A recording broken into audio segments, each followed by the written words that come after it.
এই অত্র এলাকা না, টোটাল 7 নিয়ে কথা বলি। 7-এ একটাই সমস্যা আমি পাচ্ছি, মা বোনদের কাছে যাচ্ছি, ঘরে যাচ্ছি, যে জায়গায় মুরব্বীরা একই কথা বলছে, বাবা আমাদের গ্যাসটা দাও শুধু।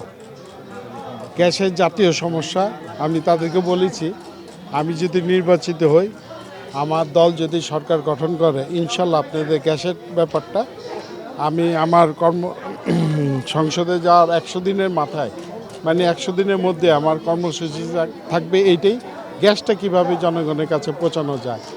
আমার ইনশাল্লাহ এই আশাটা আমি করতে পারি, এই কারণে যদি বিএনপি নির্বাচিত হয়, এই সরকার গঠন করে, আমার বিশ্বাস আমি আনতে পারবো।